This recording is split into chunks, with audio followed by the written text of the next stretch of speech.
자, 거기 이제 민족주의 사학 부분을 볼게요. 민족주의 사학. 자, 민족주의 사학 보면 이제 요번에 민족주의 사학 부분은 한 5번 정도 나온 것 같아요.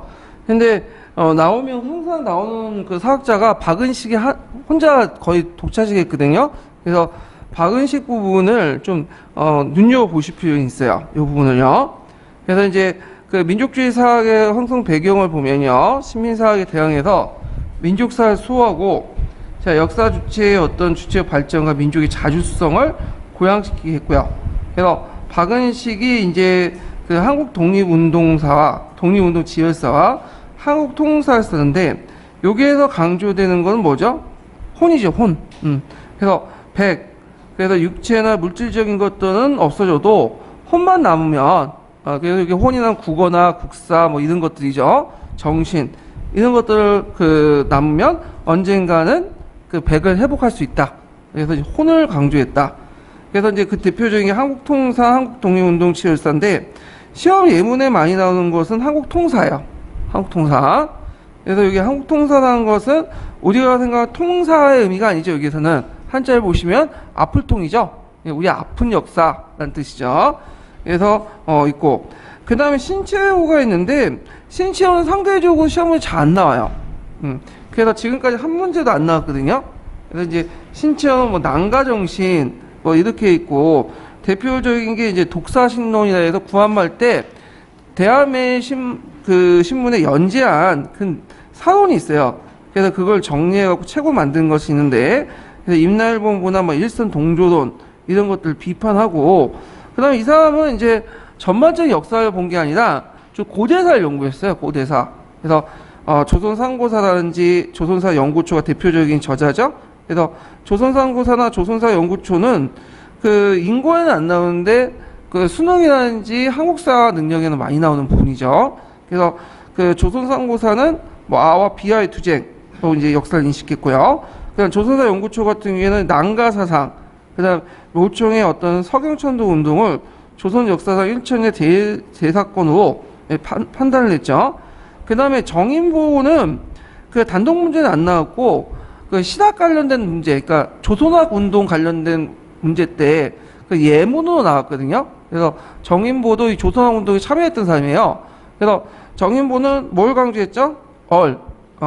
그래서 이렇게 이제 민족주의 사학자들은 뭐 혼이라든지 난가사상이라든지 심 이런 것들을 강조했는데, 이것은 너무 민족의 주체성을 강조하다 보니까 실증성이 약하고 관념사학이고 너무 특수성을 강조한 정신사관이죠. 그래서 어떤 사회경제적인 어떤 객관적 인식보다는 정신력을 통해서 모든 걸 이겨낼 수 있다.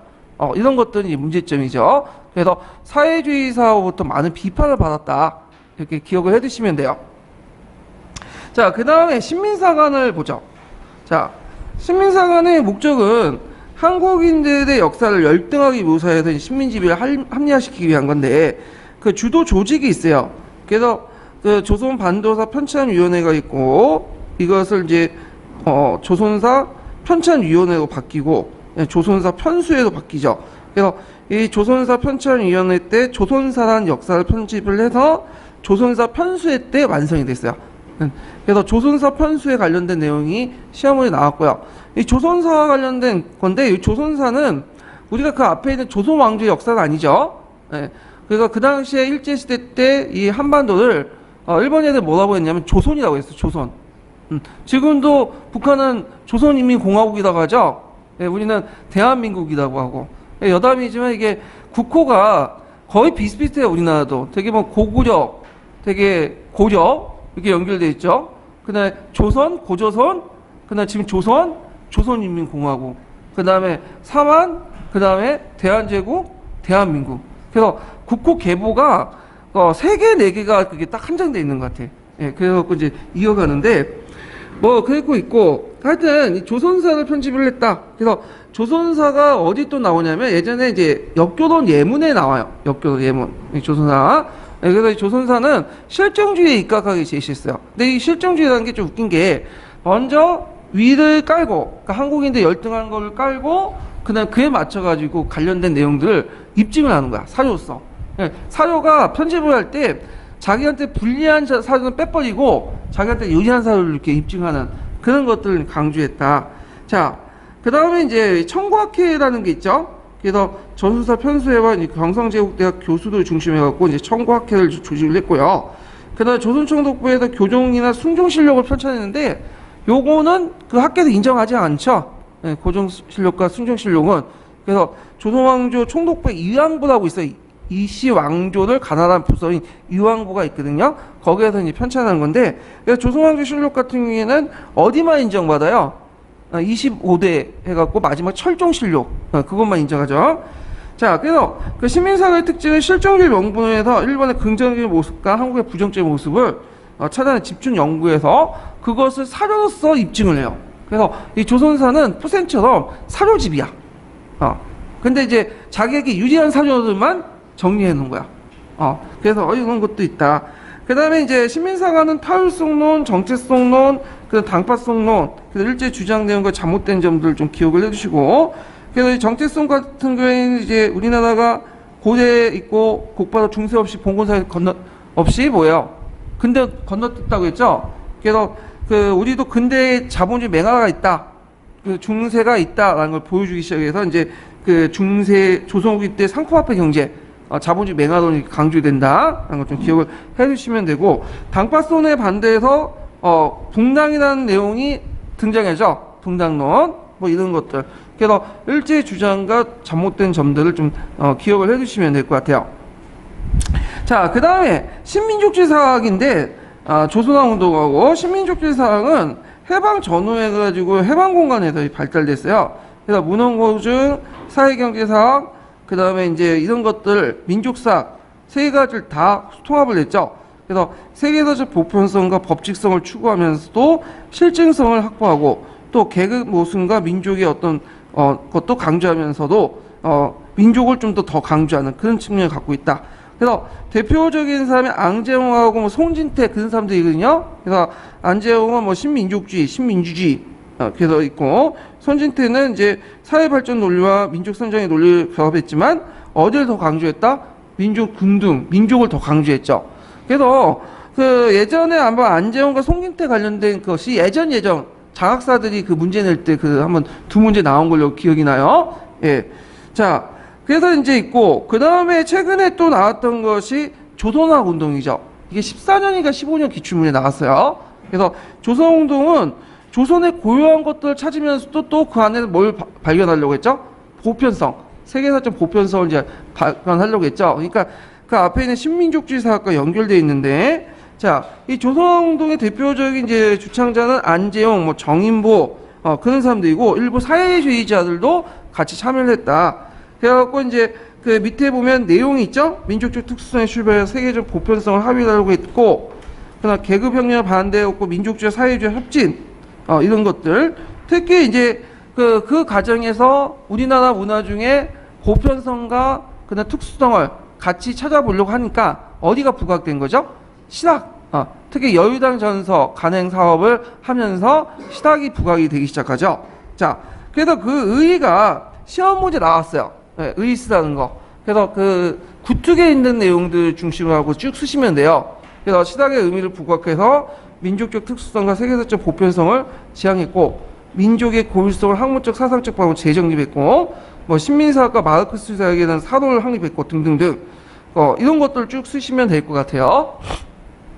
자, 그 다음에 뒤에 넘어가서 이제 볼 게 뭐냐면 해방전국 시대 정치 세력들. 요것도 암기 대상이죠. 달달 외워야 돼. 그래서 여기 좀 보면 이제 여러 파들이 있는데, 이 당시에 그 해방전국이라는 게 어떤 시대죠? 해방은 했는데 우리나라가 독립국가가 없었던 시대야. 그러니까 1945년에서 48년까지. 그래서 이 남한내는 좌우의 어떤 것들이 이제 대립됐던 시대잖아요. 신탁을 둘러싸고. 그래서 그 당시 이제 유행했던 노래가 뭐냐면 우리의 소원은 통일, 이런 것들이죠. 그러니까 지금 우리의 소원은 통일은 남북한의 통일로 이렇게 생각하는데, 그 당시에는 남한내 정치 세력이 너무 많으니까 얘네들 좌우 갈등을 통일하자, 그 내용이에요. 원래 그 노래 자체가. 자, 하여튼 요게 극자 정당이 있고, 그 다음에 중도파가 있고, 그 구구 정당, 이런 것들인데 예전에 시험 문제 각 정파들의 특징들을 물어본 적이 있어요. 그래서 이제 보면 극좌정당은 뭘까요? 조선공산당이죠. 누가 조직했죠? 박헌영. 예. 그래서 이때 조선공산당은 5차 조선공산당이에요.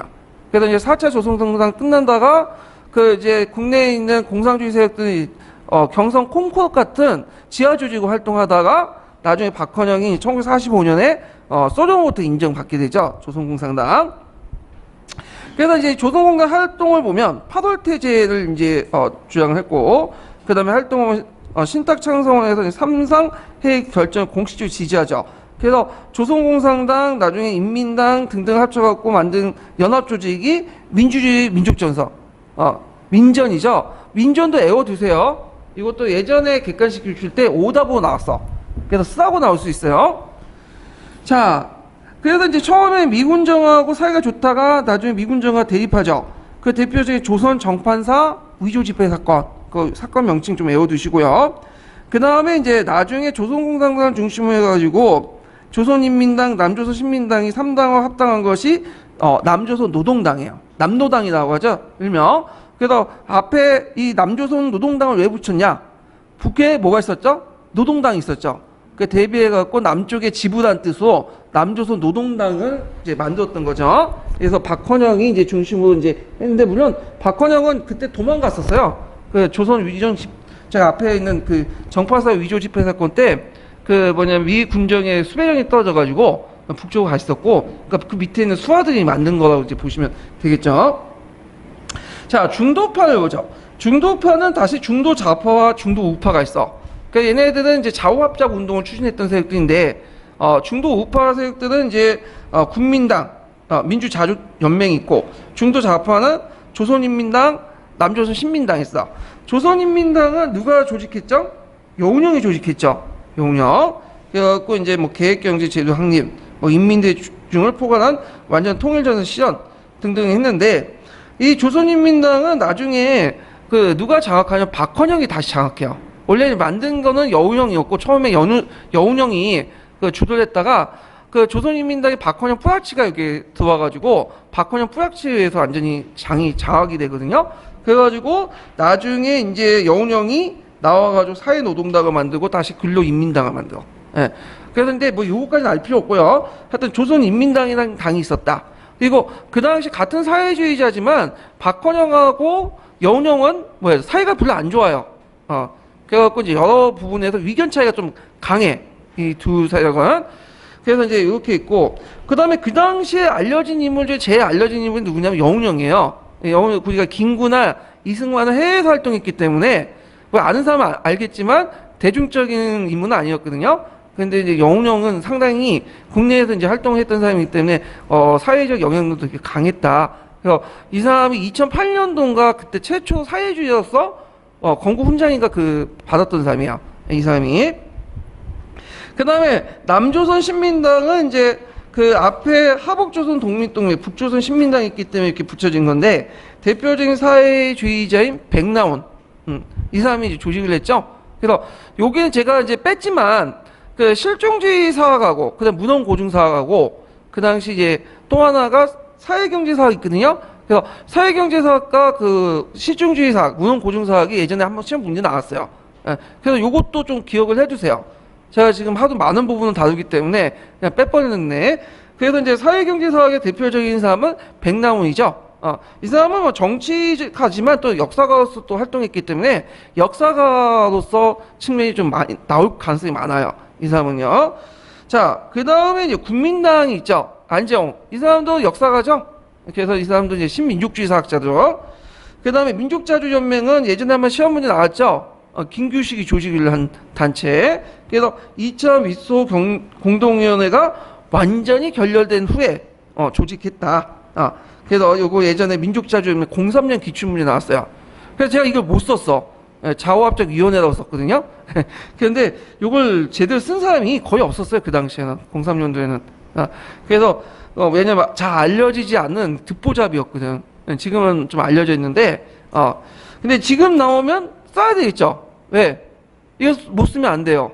이제 기출에 나왔기 때문에 다 외워서 써야 돼. 이거는.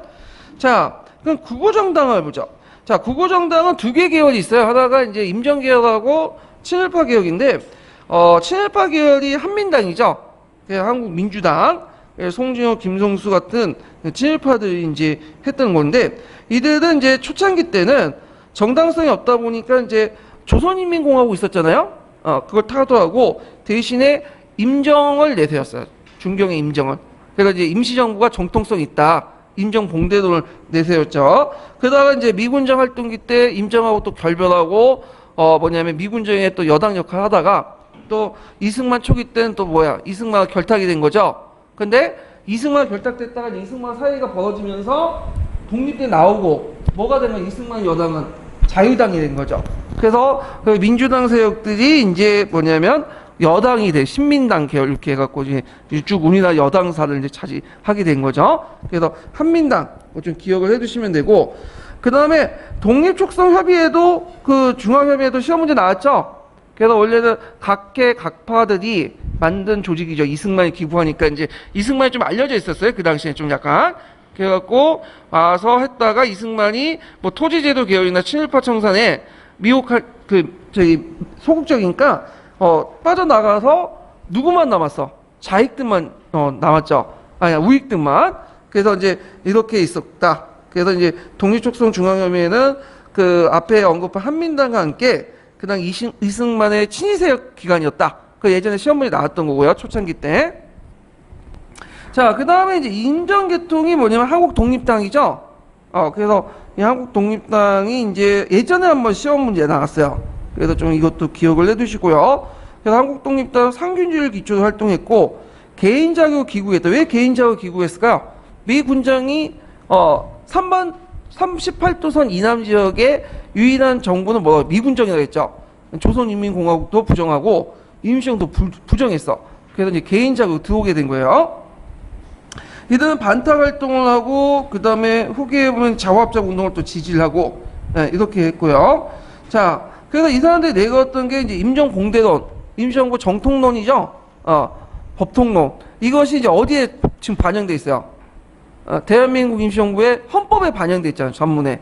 그래서 제헌헌법부터 쭉 지금까지 내오고 있는데, 자, 그 다음에 이제 신탁통치와 이제 미소공동회의를 보죠. 자, 모스크바 삼상회에서 이제 우리나라 이제 그 장래 문제를 이제 결정을 했는데, 거기에 내용을 외워두셔야 되겠죠. 세 가지 내용. 조선 임시민주주의 정부 수립, 미소공동회의 안에, 그 다음에 최고 5년간 미국, 영국, 중국의 소련 간의 신탁통치 있고요. 그래서 이제 이게 알려지니까 처음에 자익은 그 반탁했죠. 근데 이제 소련의 지원을 받고, 이것은 너희들은 임시정부, 그러니까 너희들을 이제 신탁통치가 주요 목적이 아니라 임시정부 수입이 주요 목적이고, 이건 신탁이라는 의미보다는 후견이라 봐야 된다. 그리고 임시정부 수입 후에 너희들 뭐 하기 싫으면 안 해도 된다. 뭐 이런 식으로 얘기를 한 거야. 그러니까 뭘로 돌아선 거죠? 찬타고 돌아서 버린 거야. 그리고 이제 있고, 근데 우익은 처음부터 끝까지 반탁이에요. 특히 우익이 이제 큰 영향을 줬던 것이 동아일보의 오보 사건이죠. 그래갖고 이제 그 신탁통치안을 누가 제시했다고 했어? 소련이. 근데 처음에 사실은 미국이 먼저 제시했거든요. 그래서 이것은 이제 그 우익 세력들이 반소련, 반탁, 반공이 이제 하나의 전선이 형성되고, 그 다음에 또 하나의 전선은 친탁, 친소련, 공산 세력이 형성이 돼. 그래서 이제 이렇게 대립구도가 형성됐고, 친일 세력들은 거의 그 당시에 죽으려고 했는데, 얘네들은 또 특히가 줄을 잘 쓰잖아요. 그래서 우익 쪽에 줄을 서서 살아남아서 민족 지도자로 부각이 돼요. 예. 그래서 이런 신탁통치 문제에 둘러싸고 좌우 간의 갈등이 일어났다. 이렇게 보시면 되고요. 자, 그 다음에 미소공동위원회 개최에 관련된 부분이 예전 시험문제 나왔죠. 그래서 1차 미소공동위원회, 2차 미소공동회에 있었는데, 공통들 다 결렬됐죠. 왜 결렬됐어요? 그러니까 누가 참여시킬 것인가, 임시정부에. 그래갖고 이제 소련 측에서는 반탁을 내세운 우익정당은 배제하자. 근데 미국은 자유민주주의 국가에서 언론의 자유가 있으니까 그 정도 할 수 있다. 그래가지고 찬탁, 반탁 상관없이 모두 포용하자. 결국엔 입장 차이 때문에 완전히 결렬됐고, 그래서 미국은 이거 이제 더 이상 이게 안 되니까, 모스크바 삼상이 결정도 안 되니까 이 항공 문제를 어디에 넘긴 거죠? 유엔에 넘겨버린 거야. 예. 자, 그래서 이렇게 이제 있다는 것 좀 기억을 해두시면 돼요. 자, 다음 넘어서 좌우합작 운동과 이제 해방 전국시 정치세력 활동인데, 자, 1차 공동위원회 결렬 후에 이승만, 항민나 구구세력은 반탁 단독정부 구성, 남한만의 단독정부 구성하자. 그래서 이제 그걸 알 수 있는 게 이승만의 정옥반언이죠. 정옥반언 상당히 중요해요. 그래서 뭐 그 인고에도 나왔고, 그 다음에 수능에도 나왔고, 그 다음에 또 한국사에도 자주 언급되는 거야. 그래서 거기에 이제 정옥반언 내용 그거 좀 많이 눈에 발라두시고요. 자, 그 다음에 1차 미소 공동회와 2차 미소 공동회 그 중간 사이에 미 군정의 지원을 받아가지고 좌우합작 운동이 나죠. 그래서 미 군정은 극자 구군을 다 배제시켜요. 그래서 구구 세력인 이승만과 한민당을 배제시키고, 그 다음에 극자 세력인 그 조선공산을 배제시키죠. 그리고 나서 중도파들 해가지고 지원을 내죠. 왜냐면 미 군정은 이제 왜 얘들 지원해주냐면, 얘들을 지원함으로써 친미 정권을 수입하려는 목적이었죠. 그래서 이제 좌우합작위원회가 설치되고, 그래서 좌익측, 이렇게 좌익측은 중도 좌파죠. 우익측, 중도 우파 간에 5원칙과 8원칙이 대입됐다가 적당히 타협본 게 뭐냐면 좌우합작 치돈칙이에요. 그래서 그때 논의 과정에서 4가지 논쟁이 있었죠. 하나가 뭐냐면 신탁통치, 토지계약, 퇴직이요. 그 다음 반민족 행위 처벌법, 그 다음에 미군정 입법기구 인식 문제. 그 당시 미군정이 입법기구를 만들려고 했어. 그래서 그걸 어떻게 참여하냐 말 것이냐 가지고 이제 했는데, 적당한 선에서 그냥 타협을 해가지고 좌우합작 치돈칙을 공포한 거야. 그래서 좌우합작 치돈칙 예전에 시험 문제 나왔던 거죠. 그 4가지 그 대립, 좌익과 우익 간의 대립 내용도 나왔고, 그래서 그 내용도 좀 기억을 해두시면 돼요. 그래서 토지개혁 관련된 부분은 적당히 좌익과 우익이 타협을 했어. 그 다음에 입법 관련된 기구는 우익 측의 의견을 들었고요. 그 다음에 이제 그 삼상 문제, 그러니까 모스크바 삼상 문제 지지 여부는 약간 이제 좌익대의 의견을 받아들였어. 근데 좌익대의 의견을 완전히 받아들인 건 아니고, 뭐만 받아들였죠? 임시정부 구성.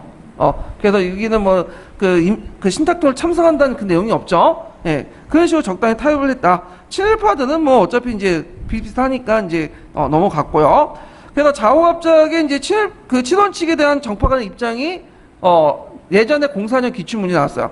요때 정파 간의 입장은 어떤 거냐면, 그, 친원칙에 참여하지 않았던 극자와 구구의 반응이야. 친원칙은 중도 좌파, 중도 우파들이 만들었잖아요. 근데 이거는 거기에 참여하지 않았던 세력들의 반응이죠. 그래서 이제 김구의 한국독립당은 일단 뭐 만족한 건 아니지만 지금 중요한 거는 통일정부 구성이니까 지지를 해줬고, 그 다음 이승만은 조건부 찬성인데 친원에서 반대했던 사람이고, 한민당과 공산당은 얘네도 반대했어요. 왜 반대? 다 토지 문제 때문이죠. 토지 문제. 그래서 한민당은 거기 보면 이제 토지개혁에서 유조건 몰수와 체감 매상은 말도 안 된다. 이거는 이제 국가 재정을 파탄난다 그거는 거죠. 그리고 이제 그래서 이제 반대했고, 조선공산당도 그 이후로 그 당시 이제 유상 몰수를 반대했던 거죠. 뭐 이런 것들. 그리고 조선공산당 같은 경우에는 이제 또 삼상회의들 총체적으로 지지 않았다고 반대해요. 왜냐하면 삼상회의가 뭐가 있어요. 임시정부 구성 문제도 있지만 또 뭐가 있죠? 그 당시 신탁과 반탁할 것이냐 그것도 있죠. 신탁. 그 신탁을 빼버렸다는 거죠. 그래서 부분적 지지다. 이런 것도 있고, 또 친일파 부분에서도 상당히 못마땅한 거야. 친일파들은 직교처리죠. 근데 이제 거기 내용 배제한 다음에 나중에 합법적인 기구를 통해서 처리한다잖아요. 그래서 이런 것도 이제 반대했고요. 뭐 하여튼 결렬됐어. 그래서 이제 미군정 처음에 도와줬다가 나중에 손 떼죠. 그거는 뭐냐면 이제 좌우합작 운동을 세력들이 국내에서 너무 미비해. 중간파들이 너무 이제 자질 쓸 기회가 없었죠. 극자 구구가 대립하는 과정에서. 두 번째는 이제 점점 뭐예요? 이게 냉전이 이제 가속화되면서 미국도 이제 통일정부보다는 남한만의 이제 단독 정부로 이렇게 구성하자는 걸로 방향에 틀었으면서 이제 손을 떼게 되죠. 거기다 또 여운형도 암살당하고. 그래서 그 2차 미소 공동위원회가 결렬된 직후 이 좌우합작 운동은 어디로 계승해요? 김구식을 중심한 민족자주연맹으로 계승된다. 그래서 아까 민족자주연맹 시험 문제 나왔으니까 외워두시고요, 단체명. 자, 그 다음에 이제 박정희 군사정권을 볼게요. 그래서 박정희 군사정권에 관련돼서 이제 13년, 17년 관련된 문제가 나왔죠. 예. 그래서 5.16 군사정변은 이제 정치 사회적 혼란, 군대의 위기의식, 정군운동 좌절, 뭐 통일운동에 대한 민중운동의 성지, 강군 정책인데 그게 뭐냐면 그 앞에 뭐가 있었어요? 6.25 전쟁이 있었죠. 6.25 전쟁 때 군이 확장됐어. 군대가 몇만 명까지 확장되면 70만, 80만? 지금보다 더 많아요. 그래서 이제 확장되고 전쟁이다 보니까 이제 앞에 있는 그 장교들이 많이 죽잖아. 또 군대 확장하면 머릿수가 많아지죠. 장교들. 그러니까 승진이 잘 됐는데 문제는 이제 전쟁이 끝나니까 어떻게 돼요? 승진이 안 되는 거야. 그리고 그 당시 군대는 이제 우리나라가 돈이 없기 때문에 누구의 지원을 받아서 이제 만들었냐면 미군의 지원을 받아. 미군은 이제 우리나라 군대를 되게 적절히 통제를 하잖아요. 지금도 그렇지만. 그래서 70만 군대를 60만 원을 이렇게 감축을 시켰어요. 우리 돈 없다. 그러니까 이제 많은 60만이 감축되면 제일 문제가 뭐냐면 별 자리가 어떻게 되는 거야? 줄어드는 거야. 그러니까 648기생들이 딱 막히는 거지, 진급줄이.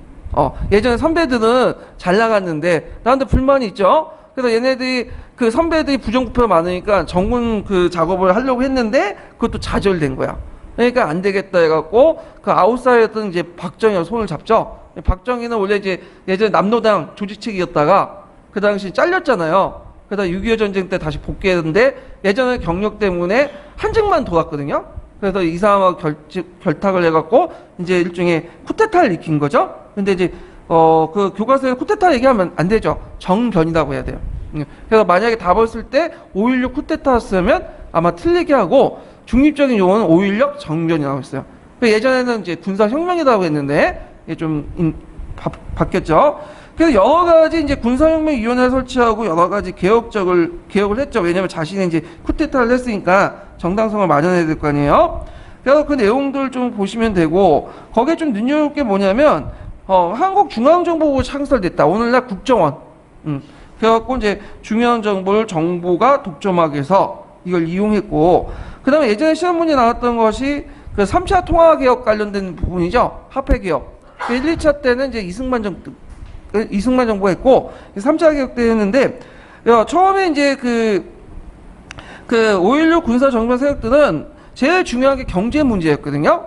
그래서 경제 개발을 위해서 국내 자본을 끌어다가 하려고 했어요. 근데 이걸 제대로 하려니까 이제 생각한 것이 뭐냐면 화폐 개혁이야. 그래서 한을 원으로 이게 그 공치고 그다음에 10분의 1을 평가 전환을 하는데 아까 얘기한 것처럼 그 교환할 때 100만 원, 그러니까 10만 원을 그 만 원으로 교환할 때 7천 원만 내주고 3천 원은 강제 저축을 하는 거야. 완전히 사회주의 방식이죠. 예. 그러니까 이제 자금줄이 어떻게 될까요? 자금이 축소되고 결국엔 어떻게 돼요? 디프레이션이 일어나고 비판이 많으니까 그걸 이제 다시 중단을 내버려요. 그래갖고 이제 생각한 게 뭐냐면 국내 자본을 끌어들이지 못하니까 이제 차선 뭐예요? 해외 자본을 끌어들이는 방향으로 외자를 끌어들이는 방향으로 하고 처음에 이제 이 사람들이 재벌로 안 좋아했어요. 재벌들을. 그래갖고 이제 재벌들을 이제 탄압하려고 했는데 막상 그 재벌들이 필요하지. 왜 해외 자본 끌어들이려면 누굴 내세워야 돼? 이 재벌들이 필요하거든. 민간 자본 끌어들이면 일단 주체는 이제 기업이나 이런 금융권 아니에요? 재벌들이. 그러니까 그거 와가지고 이제 하고. 그래서 이거와 관련된 것들이 요번에 시험 문제에 나온 부정축제 처리법이죠. 예. 부정축제 처리법. 그래갖고 이제 부정축제 처리법 같은 게 요번에 시험 문제 나왔잖아요. 이 부정축제 처리법은 그 박정희 정권 때 처음 만든 게 아니에요. 그거는 언제 만들었냐면 그 앞에 장명 정권 때 처음 만든 거예요. 그래서 왜 이거 만들었냐면 그 예전에 이제 그 자유당 시대 때 그 이승만 정권을 유지했던 정치가들이 그 재벌들한테 근데 그 당시 재벌들은 이제 미궁법이라든지 이런 등등 해갖고 성장했던 세력들인데 이들로부터 뭘 해? 돈을 받은 거야. 정경 유착이 되는 거죠. 그러니까 이거에 대해서 이제 장명 정권이 등장하니까 사람들이 분개해가지고 이 사람들 처벌하자. 잡아서 뭐냐면 막대한 벌금 물고 감옥소 보내자. 그래서 만든 게 부정축제 처리법인데 이 부정축제 처리법 처음에는 강경했는데 나중에 바뀌었어. 왜냐하면 그 당시 500만 원 정도 뭐냐면 자발적으로 낸 사람만 처리하는 거야. 근데 여기에서 방점이 뭐예요? 자발적이죠. 그러니까 내가 자발적이라는 걸 뭐예요? 검찰이 입증을 해야 될 거냐, 그 상대방한테. 상당히 주관적인 거죠. 그래서 흐지부지 되다가 나중에 이제 박정희가 이제 집권하니까 국민들로부터 좀 지지를 받아야 될 거 아니에요. 그러면서 이제 재벌들을 족친 거죠. 그러니까 재벌들이 이제 안 되겠다 해갖고 이제 오늘날 그 정경련 아시죠? 정경련을 그때 만든 거야 그게. 이때 자기들끼리. 그래서 삼성 그 이병헌인가 그 이병철인가 그 얘가 중심해갖고 만들어가지고 그 이제 뭐냐면 군사정보가 딜을 한 거지. 너네들 돈 필요하지? 우리가 외자를 끌어들 테니까 우리 좀 용서해달라. 그래서 타협을 해서 외자 끌어들어서 결국에는 또 재벌들의 부정축제처벌법도 뭐야? 유한 뭐야? 대법인 거예요. 예. 그래서 요번에 이제 나온 게 최순실 게이트와 관련된 거. 어떤 이제 정경유착의 대표적인 거. 말하고 바꿨잖아요. 예. 그래가지고 요거하고 이제 관련돼서 나온 것 같은데 요거 뭐 뿌셈에 나왔다는데 뿌셈은 그게 뿌셈이 있긴 있어요. 근데 다차사에도 있어. 그리고 예전에 제 기본 교재도 있는 내용이에요, 그거요. 예, 제 자랑하는 게 아니라 저기 공무원 교재 다 있는 내용이야, 이거. 예. 그래갖고 뿌셈에 나왔다는 건 말도 안 되는 거고 다른 책에도 나왔던 거라는 거 좀 기억을 해두시면 될 것 같아요. 그래서 공부하실 때 뿌셈 보는 것도 괜찮은데 너무 많아 이게. 참조는 할 수 있는데 이걸 가지고 공부를 할 필요는 없을 것 같고 근현대사 부분은 그냥 예전에 7차 교과서 있죠? 그거 한두 권 잡고 딱 공부해도 그 정도는 다 커버가 돼요. 어려운 건 없어 그냥. 예. 이것도 그 부정축제처벌법도 제가 알기로는 중앙교과서인가 거기에도 나온 거예요. 그걸. 자, 그래서 이제 이런 것도 있다라는 걸 넘어가고요. 자, 그 다음에 또 뭐냐? 토지개혁과 관련된 부분인데 이 토지개혁 항상 자주 나오죠? 15년 기출문제 나왔기 때문에 나올 가능성이 있는데 일단 미군정이 이제 토지개혁할 때 기속재산 처분 관련돼 갖고 신한공사를 만들었죠. 예. 그리고 이제 있고 그 다음에 이제 농업정책에서 보면 이제 토지개혁을 하려고 해서 이제 신한공사를 해체해서 중앙토지행정처를 만든 다음에 했지만 반대가 심해가지고 이제 기속농지만 한정해갖고 이제 토지개혁을 했다. 자, 그 다음에 이제 이승만 때 이제 본격적 토지개혁을 하려고 했지만 여러 가지 문제로 이제 논의가 좀 지연되다가 결국에는 1949년에 농지개혁법을 제정했지만 이게 처음에 정부안을 통과시킨 게 아니라 의회안을 통과시켰죠. 그래서 이게 현실성이 맞지 않다. 그래갖고 정부안대로 매수가 매입가를 공동으로 해갖고 1.5배 해갖고 맞춰가지고 통과를 시켜갖고 하려고 했는데 그거마저도 안 됐죠. 왜 안 됐어요? 6.25 전쟁이 나왔잖아. 그래서 지지부진하다가 1951년 말에 가서야 하기 시작해. 근데 의미가 없죠. 이미 지지도는 일제시대, 미군 정부터 해가지고 이승만 하면서 거치면서 다 청산시켰어. 자기 토지들을 강매를 하거나. 자, 그래서 이제 별 의미는 없는데 하여튼 예전에 그게 시험 문제 나왔죠. 그 다음에 남한의 토지개혁하고 북한의 토지개혁 예전에 시험 문제 나왔어요. 그래서 남한의 토지개혁 같은 경우에는 3정복 이상 소련 대지주를 대상으로 해갖고 유상물수, 유상분배고요. 상대적으로 북한의 토지개혁은 뭐예요? 5정복 이상의 중소지주나 친일파를 대상으로 해서 무상몰수, 무상분배다. 이게 시험 문제 나왔죠. 예. 근데 최근에 교과서에서 항상 그게 또 한 마디 딱 들어가 있어. 뭐냐면 이때는 소유권을 준 게 아니라 뭘 줬다? 경작권을 줬다.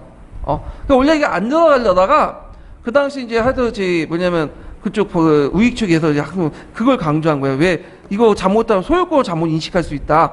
소유권을 준 게 아니에요. 경작권을 준 거예요. 경작권을. 자, 그래서 이제 이런 것도 있고요. 한계가 그 밑에 있죠. 3헥타르, 3정부 이상의 지주적 토지들 소재를 강매를 했고, 그 다음에 이런 것들이 이제 예전에 시험 문제 나왔던 거 좀 기억을 해주시고, 이렇게 밑에 있죠. 사회 지배기로서 지주가 사라지고 상당수의 농민들이 자신했던 땅을 가지고 집중 농사를 경작했다. 자당력을 창출했고요. 그 다음에 토지자본이 상업자본이나 산업자본으로 전환할 수 있는 기회를 가졌고, 그러니까 여기에서 주의할 건 토지자본이에요. 그러니까 지주들이 상업자본과 산업자본으로 전환하는 게 아니라 자본가로 지주들은 토지를 판 대가로 몰수된 대가로 뭘 받았어요? 돈을 받은 게 아니죠. 뭘 받은 거야? 채권을 받은 거야. 토지 채권, 지가증권을. 근데 지금 당장 이걸 돈으로 팔려면 채권 시장에 내놔야 되겠죠. 그럼 채권 가격이 올라갈까 떨어질까요? 경제적으로. 예? 수요가 갑자기 늘어나면 어떻게 돼요? 공급이 갑자기 늘어나면 채권값이 떨어지죠. 예. 그러니까 이제 그걸 값싸게 산 사람이 누구냐면 그 산업자본가, 상업자본가가 돼요. 그래서 나중에 이제 정부가 채권가 지불할 때 이 사람들이 받은 거죠. 그러니까 농업자본가들은 그러니까 그 당시 지주가 곧바로 산업자본가, 산업자본가로 바뀐 게 아니라 농업자본만 어디로 들어갔다? 산업자본가 손으로 들어가는 거예요. 예, 이렇게 이해를 하시면 돼요. 자, 그래서 이런 내용들 좀 기억을 해주시면 되고, 그 다음에 이런 남한의 토지개혁을 왜 했을까요? 미군 정부부터 해갖고 이승만 정부까지 왜 남한의 토지개혁을 했죠? 북한이 이미 1946년부터 토지개혁을 했기 때문에, 그죠? 안 했으면 어떻게 된 거야? 사회주의 확산되잖아. 그래갖고 그 당시에는 농민들이 거의 80~90%니까 안 할 수밖에 없었어요. 그러니까 어쩔 수 없이 한 거죠.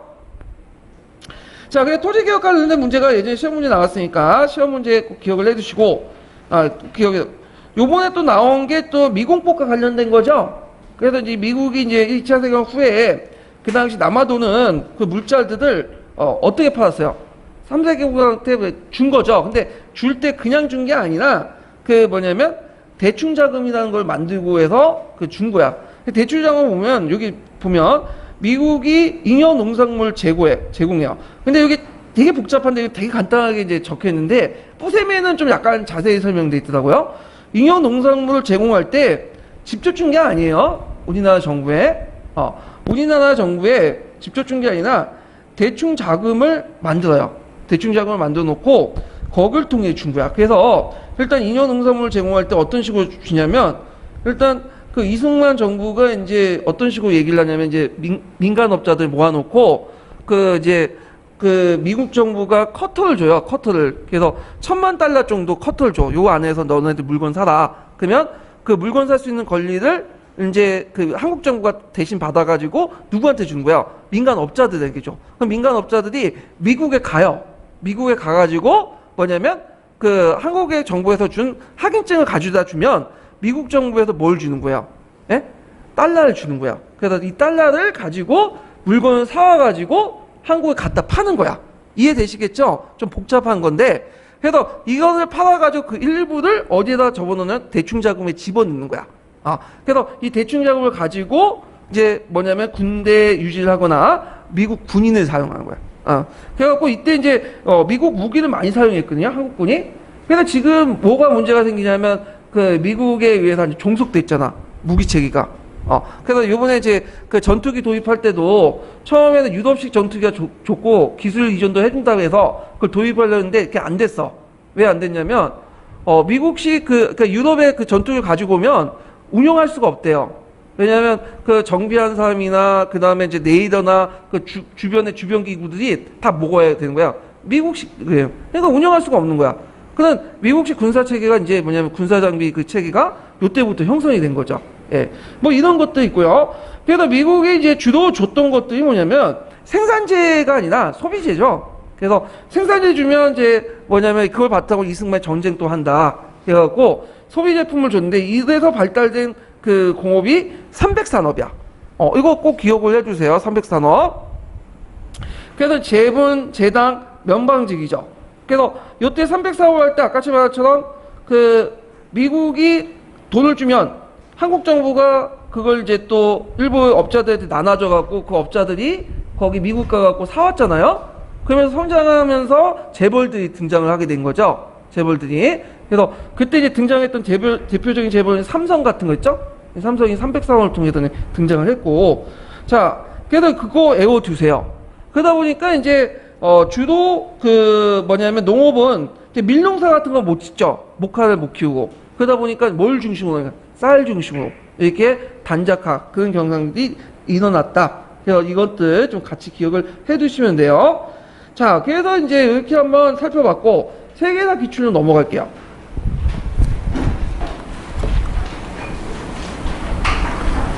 자, 솔련의 개혁이 있는데 되게 이제 고대 그리스사 하면 항상 나오는 게 정해져 있죠. 솔련 아니면 클레이스테네스, 페리클라스야. 3대 인물이 완전히.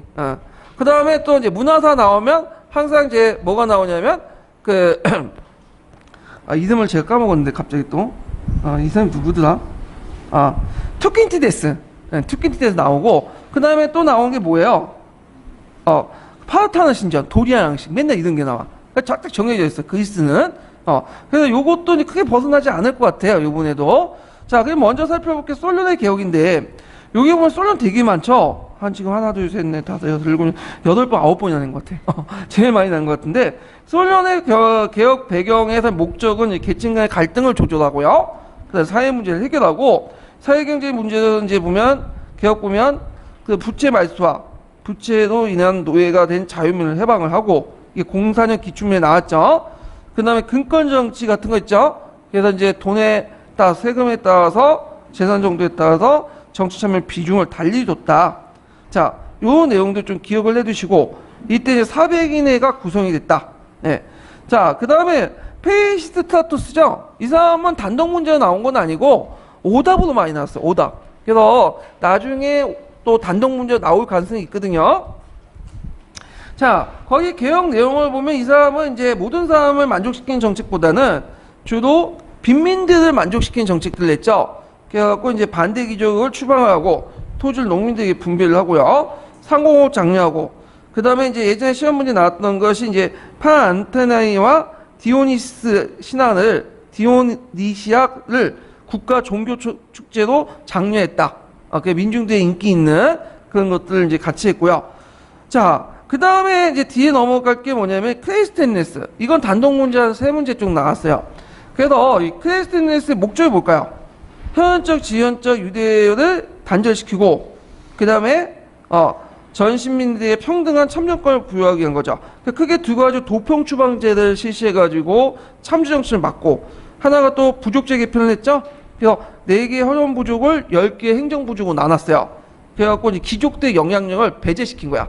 왜냐면 예전에 그 아테네 4개 그 부족으로 구성돼 있죠. 그러다 보니까 각각 100명을 뽑아가지고 400인회를 구성했잖아요. 그러니까 그 각 부족에서 영향력 있는 귀족들이 발언권이 너무 센 거야. 안 되겠다 해갖고 이거를 그 아까 여기 이제 그림을 보시면 알겠지만 데모스 나누고 이것을 그 내륙 지역, 중심 지역, 해안 지역으로 헤쳐 모이게. 그래서 총 10개의 지역을 만든 다음에 부족을 만든 다음에 각각의 부족에서 또 50명씩 대표를 착출하죠. 그러면 500인회가 되죠. 그래서 이 500인회는 귀족들의 영향을 배제시킨 거야. 그 안에서 헤쳐 모였기 때문에 귀족들이 발언권이 세지는 못하죠. 그러다 보니까 이제 어떤 사안이든 이제 부닥치면 전 그 아테네 이익을 공동이익을 추구하는 방향으로 조직을 개편했다라는 게 나름대로 의미가 있는 거죠. 그래서 요 그 행정적 의미의 그런 부족을 뭐라고 하냐면 트리포스라고 해요. 트리포스. 트리포스 많이 들어왔죠. 로마에 들어왔잖아. 근데 로마에서 처음 쓴 게 아니에요. 그리스에서 쓴 거예요. 그리스에서. 보통 트리포스라는 의미죠. 예. 그래서 이런 것들을 이제 있죠. 그래서 우리가 보통 부족하면 현안적 부족만 생각하지만 행정적 부족이 있어요. 예. 자, 그 다음에 이제 이 사람은 나름대로 정치적인 어떤 민주적 개혁을 했지만 문제점이 있죠. 법적인 평등은 이루어졌어. 근데 문제는 뭐예요? 이 사람들이 빈민들이 정치 참여할 수 있는 실질적인 문제를 해결을 못 시켜주는 거야. 형식적인 제도적인 측면을 했지만 특히 경제적인 문제, 경제를 해야 어느 정도 먹고 살아야지 뭐예요? 정치에 참여할 수 있잖아요. 그래가지고 이렇게 이제 뭐냐면 이 문제를 해결하는 사람이 누구냐면 뒤에 등장한 페리클라스죠. 자, 페리클라스 개혁 바로 전에 뭐가 있었어요? 페르시아 전쟁이 있었죠. 특히 제3차 그 페르시아 전쟁은 그 살라미스 해전이 큰 역할을 했거든요. 그 살라미스 해전에 참여했던 사람이 누구냐면 빈민계층. 이 사람들 뭘로 참여했냐면 노군으로 참여했어요. 노군. 그래서 그 당시에 이제 그 해전에서는 특징이 뭐냐면 3단 노법 아시죠? 3단 노법. 3단 노법은 뭐냐면 이제 그 당시에는 이제 지중해 지역이기 때문에 범선이 뭐예요? 범선은 바람으로 가는 거잖아요. 바람으로.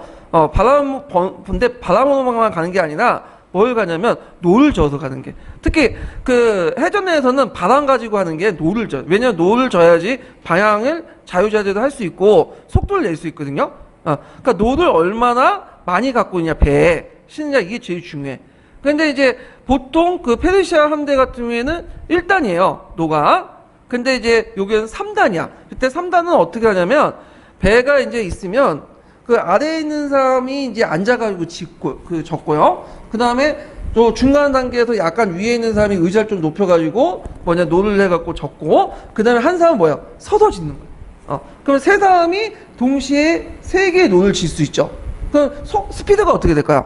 빨라지죠. 빨라지고, 그 당시에 전투 형태가 뭐냐면, 이제 빨라지면, 충파라는 방법이 있어요. 충파가 뭐냐면, 이 속도를 이용해갖고 배의 허리를 치는 거야. 상대방 배를. 그래서, 배에 충격을 주죠. 그래서 거기에 이제 충가라고 해서 거기 배 모서리에, 배 앞머리에, 쇠를 갖다 붙여요.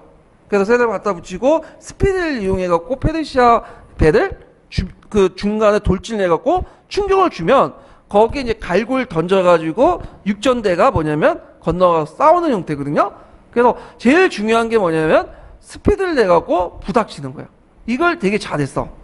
그래서 이제 살라미스 해전에서 이제 승리했는데, 아까 말처럼 이걸 잘하면 스피드가 필요하죠. 노군이 많아야 돼. 그래서 그 역할을 했던 것이 빈민들이다. 그래서 그러면 피를 흘렸으면, 서양 역사 피를 흘렸으면 뭐야? 정치적 권리를 줘야죠. 그래서 그 사람들에게 이제 실질적인 정치적 권리를 줬던 사람이 페리클라스다. 그래서 페리클라스 개혁 관련된 내용도 상당히 시험에 많이 나와요. 그래서 이제 모든 성인 남자들이 시민이 정치적 의결기관인 민회를 참여하고요. 민회의 권한을 훨씬 더 강화시켰죠. 그 다음에 이제 또 장군의 권한을 강화했는데, 예전 시험문이 나왔어요. 그 당시에는 그 추천제나 윤변제이기 때문에 전문성이 없어요. 근데 장군 같은 경우에는 오늘날만 무기계약직이죠. 예, 그래가지고 연구에 할 수 있어. 그러니까 나름대로 장군이 전문성이 있어. 그래서 페리클라스도 이 장군이라는 지위를 이용해갖고 이제 정치를 했던 거죠. 자, 그 다음 사법민주주의라고 할 만큼 모든 권한이 사법기관에 집중이 됐고, 그 다음에 예전에 시험 문제 나왔죠? 관리 추천자 수당제는 빈민들에게 정치 참여를 보장해주는 그런 역할을 했다는 거. 그래서 직접 민주주의 정치를 강화시켰고, 그 다음 또 하나 나온 게 아테네 시민권 제한이야. 그래갖고 시민법을 만들어가지고 양부모가 아테네의 경우에만 자식이 시민권을 얻어요. 그러니까 한쪽이 없으면 어떻게 될까요? 외국인인 거야, 외국인. 그래서 이거는 아테네 문제뿐만 아니라 스파르타 문제도 그래요. 얘네들이 이제 세계제국 발전하지 못했던 게 뭐냐면 시민권을 너무 축소시켰어. 시민의 그 제한을. 그러다 보니까 얘네들이 뭐냐면 해도 이 세계제국을 발전시킬 수 있는 원동력을 제공 못한 거죠. 특히 스파르타 같은 경우에는 처음에는 시민이 한 2만 명이었다가 시간이 지나서 10,000명, 또 8,000명, 7,000명, 1,000명까지, 1,000명 이하로 떨어져요. 그러면 뭐 이거 가지고 군사를 유지할 수가 없겠죠? 예, 뭐 이런 문제점이 일어났죠. 한계는 외국인, 여성, 노예 정치 참여를 금지했고, 특히 이제 노마 시민권을 적극적으로 이용해서 뭐예요? 세계 제국을 팽창했는데, 이 아테네를 비롯한 그리스 제국은 이게 한계가 있었다. 이렇게 좀 기억을 해주시면 될 것 같아요. 그 다음에 그리스 역사와 관련된 것들이 뭐냐면 헤로도토스하고 이제 뭐냐면 투킨티데스의 이제 비교 관련된 부분인데, 시험 문제는 헤로도토스보다는 뭐가 많이 나오면 투킨티데스가 많이 나와요. 그래서 이제 최근에 나온 게 투킨티데스인데, 이 사람의 서술 특징은 사료에 대한 주의와 면밀한 검토, 그 다음 직접 경험을 받아 자기가 보고 들은 것들만 객관적으로 썼다는 게 특징이고요. 교훈의 역사, 순환사관 이런 것들을 이제 강조했다. 그거 외워두세요. 이거. 그 다음에 다음 테마 68번. 노마 공화정의 정치 기구, 정치 권력 구조의 특징을 볼게요. 자, 노마 공화국의 이제 권력의 특징은 상호 평등과 균형이에요. 네, 상호 평등과 균형을 통한 견제 시스템이 상당히 발달됐다. 그래서 되게 이제 3부로 이렇게 3개의 권한을 나누죠. 일단 원로원이 있고요. 그 다음에 행정부에 해당한 정무관들 있죠? 그래서 어디 있고, 그 다음에 입법기관이 민회가 있어. 이렇게 이제 3개로 있는데, 자, 정무관들은 오늘날은 행정부야. 그 행정부의 수반이 누구예요? 집정관이죠? 그래서 집정관은 이제, 행정 및 군사의 대권을 장악하고, 원로원과 협의해 민회를 소집하고요. 임기 1년이고, 2명이 교대도 하죠. 그리고 전쟁 시에는 1명이 독재관이 되죠. 예, 이렇게 있고요. 그 다음에 그 밑에 뭐 법무관 뭐 이렇게 여러 가지 이제 관리들이 있고, 원로원 같은 경우에는 정무관들이 퇴직을 하면 원로원에 들어가요. 그래서 원로원이 되게 원로원이 자문기구에 불과하지만 실제 원로원의 결의는 뭐예요? 모든 사람이 다 받아들여야 돼. 왜냐면 받아들이지 않으면 정무관들이 나중에 퇴임 후에 원령에 편입될 때 왕따 당해, 그 안에서. 그래서 실제로 공화국이 만들어지잖아요. 나중에 민주공화국이. 근데 이 민주공화국이 만들어질 때 실질적으로 그 공화국 움직였던 세력들은 어떤 세력들이에요? 이 원료원 세력들, 노빌레스 계층들이에요. 예. 자, 그 다음에 호민관 있죠. 호민관은 이제 평민을 선출하고 평민의 이익을 옹호하고요. 거부권을 갖고 있죠. 빅토크론을. 그래서 이제 이런 것도 있고요. 그 다음에 이제 민회와 관련된 것들이 예전에 시험 문제 나왔어. 노마의 민회는 몇 개가 있어요. 보통 이제 미국이나 영국은 2개가 있죠. 우리나라 1개가 있고, 노마의 민회는 4개가 있어. 그래서 쿠리아의, 백인의, 그 다음에, 트리푸스의, 이걸 평민회라고 하죠. 그 다음에 또 하나는 트리푸스 인민회라고 있어요. 예. 그래서 보통 이제 기준을 보면, 자, 그 쿠리는 이제 뭐냐면 초창기 때, 왕정 때 만들어졌던 건데, 귀족들, 요때 귀족들은 활동 귀족들이에요. 그래서 보통 서양사 강의나 그런 게 보니 개론해 보면 로마사의 초기 그 사회가 나오죠. 파트리키라 해갖고 성을 가진 사람이라는 게 있어요. 활동 귀족들. 이 활동 귀족들을 중심으로 해갖고 각 그 시족별로 구성된 것들이 쿠리아인데, 나중에 쿠리아에는 실질적인 권한이 이제 없어지기 시작해요. 상식적으로 계속 남아있는 거고. 그 다음에 이제 어디로 옮겼어요? 백인회로 옮기죠. 병사회. 요거는 이제 뭘로 구성되어 있냐면, 그 신분 구별이 없이 재산의 정도에 따라서 구성이 된 거야. 그래서 이제 재산에 따라서 이제 그 당시 돈이 있는 거, 그 당시에는 돈 있어야 싸우죠. 그래서 중장보병하고 기사급 해갖고 이렇게 구성이 됐고 193개 백인대로 구성됐죠. 그 밑에 쭉 보시면 쭉 있죠. 그래서 여기에서 기병은 기사, 그러니까 이제 기만을 소유할 수 있는 사람인데, 여기도 노비데스와 에키테스 그 2개 계층을 나눠 있어요. 노비데스 계층은 종전의 활동 귀족들, 파테키와 그다음에 부유한 평민층이 결합된 계층들이죠. 그래서 이들을 주로 원료원 계층이라고 해요. 그래서 보통 로마 공화국들을 실제로 지배한 계층들 이 노비데스 계층이야. 그 밑에 또 한 단계 에키테스 계층이 있고, 보병은 또 이제 쭉 5단계 나누죠. 그래서 1등급이 누구냐면 아시두이 계층이 있어요. 아시두이라고 곤치세요. 아사두이가 아니라 아시두이. 그래서 이 중장보병 계층들은 이렇게 있는데, 이들은 이제 포에니시 이전까지 이제 주적이었죠. 그래서 실질적으로 이제 그 노비데스, 기사, 중장보병까지 하면 이 단체별로 이렇게 그 투표를 하기 때문에 한 표씩 여기까지가 끝나는 거야. 이 사람들이 실제로 권력을 장악해요. 밑에는 의미가 없어요. 자, 그래서 이런 것들이 있다. 그래서 이제 의미는 뭐냐? 평민들이 형식적으로 국정에 참여할 수 있는 기회를 주고, 그 다음에 신분과 혈통 대신에 이제 시민 전체에게 일체감을 부여해준다. 자, 그 다음 평민회인데, 평민회는 트리푸스를 기준으로 해갖고 했기 때문에 이제 트리푸스회라고 나중에 이제 바뀌게 되는데, 원래 평민회는 그 평민만 참여했다가 나중에 모든 계층이 참여하게 되죠. 그래서 그때는 트리푸스회로 개표이 돼요. 그래서 이제 원래는 평민에 대한 입법권만 행사했지만 무슨법에 의해서, 호르테스법에 의해서 뭘로 바뀌어? 모든 사람들의 입법권으로 바뀌게 돼. 그래서 귀족들도 적용할 수 있는 입법권도 하게 되는데, 예전에는 귀족에 의해서 이제 귀족을 적용할 수 있는 법을 만들면 누가 거부했어요? 원론이 거부할 뿐인 거야. 그러니까 평민들만 적용할 수 있는 법을 만들었는데, 이제는 신분에 상관없이 모든 사람이 적용할 수 있는 법이 만들어지고, 이때부터 이제 점진적으로 백인회에서 뭘로 넘어갔다? 평민회로 입법권이 넘어가기 시작해요. 예. 물론 백인회가 없어진 건 아니에요. 평민회가 이제 주요 입법권이 이제 행사되는데, 아마 그때는 이제 로마 제국이 팽창됐기 때문에 종전의 백인회 중심으로 좀 움직이지 못해. 왜냐면 이 백인회 같은 경우에는 일종의 군대 조직이거든요. 근데 이 군대 조직인데, 예전에는 로마 가까이 있었어, 군대가. 근데 로마가 팽창하다 보니까 뭐야? 군대가 멀리 떨어지기 시작한 거지. 그러니까 이 사람들 지금 뭐 정보통신이 발달하지 않았던 시대에 맨날 이제 투표하려고 말 타고 왔다 갔다 하긴 그랬잖아요. 그러니까 로마시를 중심으로 해서 지역 중심의 트리푸스회가 이제 뭐냐, 입법권을 행사했다. 이렇게 좀 기억을 해두시면 되고요.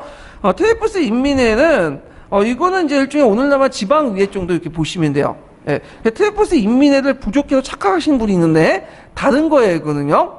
예, 엄밀히. 자, 그 다음에 공화정 말기의 군인 정치가들 보죠. 요번에 시험 문제 나왔죠.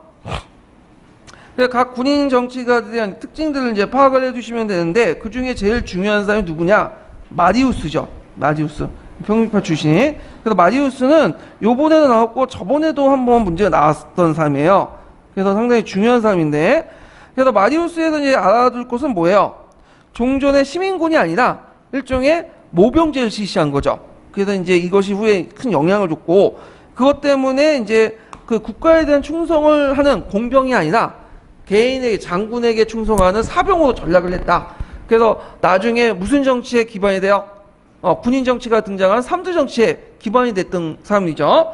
그 다음 슐라는 이제 벌족파로서 이제 뭐냐면 귀족 중심의 운영을 했고, 원로원 중심의 어떤 운영을 했고요. 그 다음에 시저가 있죠. 시저는 예전에 한번 기출문에 나왔죠. 12년도에 갈리아 정벌을 했고, 그 다음에 폼페이우스 제거해서 권력을 장악했고, 그냥 이 사람은 일종의 오늘 보면 민중을 위한 정치를 했어.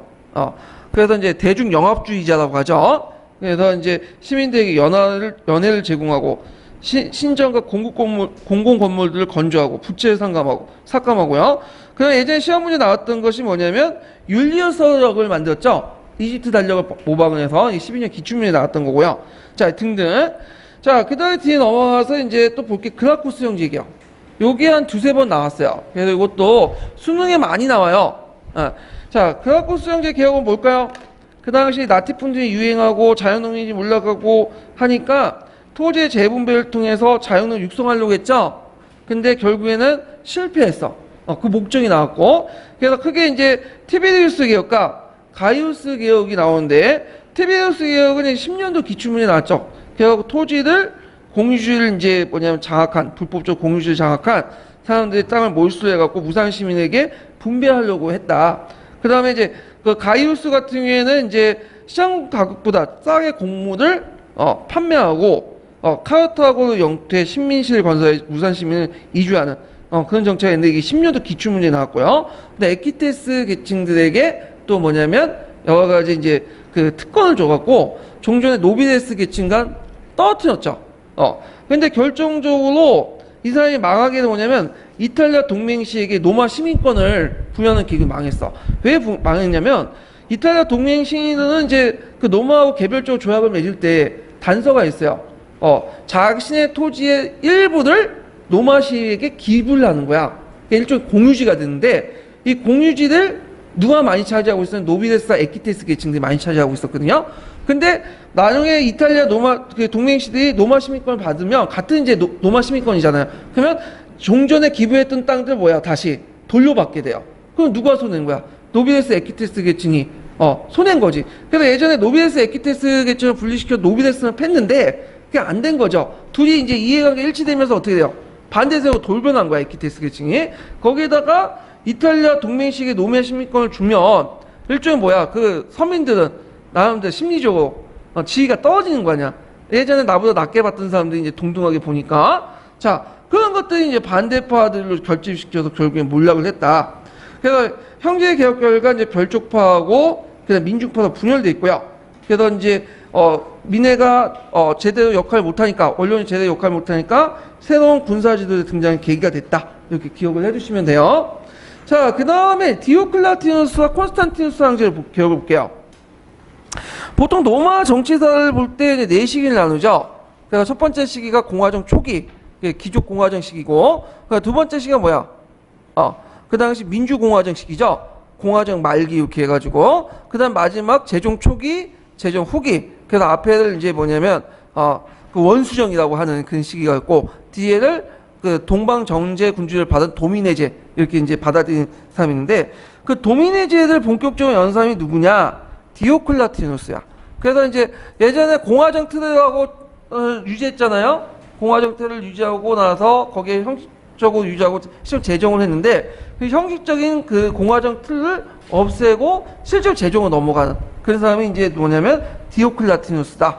그래서 예전에 디오클라티누스 황제가 관련된 문제가 많이 나왔어요. 한 2번 나왔는데, 자, 제국을 4개로 나눴죠. 그래서 2개의 황제와 2개의 부제로 나눠서 황제가 죽으면 부제가 왕위를 계승하도록 이렇게 한 거야. 왜 그런 정책을 만들었냐면 앞에 그 시대 군인황제 시대 때 막 자기들끼리 뭐 계승 순위가 없다 보니까 어떻게 싸우는 걸 막기 위해서 그런 거죠. 자, 그런데 이게 오히려 이것이 4명의 황제가 됨으로써 나중에 분열의 원인이 돼요. 또 그 다음에 이제 또 하나가 행정구역인데, 예전에 한번 시험 문제 나왔던 게 뭐야? 수도를 천도했죠? 니코메디아로. 그 다음에 동방전주제를, 전주군주제를 이제 답습을 내고, 속보를 세분화해서, 속주를 세분화해서 중앙집권을. 그러니까 크게 몇 개로 나왔어요? 12개 강구로. 그 다음에 각각 대강굴 4개로 나왔어요. 왜 4개로 나왔어요? 일단, 4명의 황제가 통치하는 거야. 그건 계산해보면 4강구당 3개씩 조그만 소강구들이 있겠죠. 이런 식으로 이제 통치를 했고요. 그 다음에 이제 오늘날 그 로마 말기 때 있었던 콜로나투스라는 제도 있죠. 그래서 이 콜로나투스라는 그런 그 제도를 정착을 시켰다. 콜로나투스가 아니라 콜로누스 제도. 네. 그래서 이제 이런 것들을 정착을 시켰다. 이렇게 좀 기억을 해주시면 되고. 자, 군대 개혁에서 이제 군제를 통일하고, 그 다음에 이 가정에 게르만 출신들이 많이 대두되고, 문무지책을 구분했죠. 왜 그럴까요? 군대의 개입을 막기 위한 거죠. 이런 정책들을 했다. 그 다음에 이제 있고, 콘스탄티누스 황제도 좀 기억을 해두겠어. 종전에 단일, 4명의 체제에서 단일 황제체도 복귀를 했고, 밀라노 칠령을 반포했고, 그 다음에 콘스탄티노플 폴리스로 수도를 천도했죠.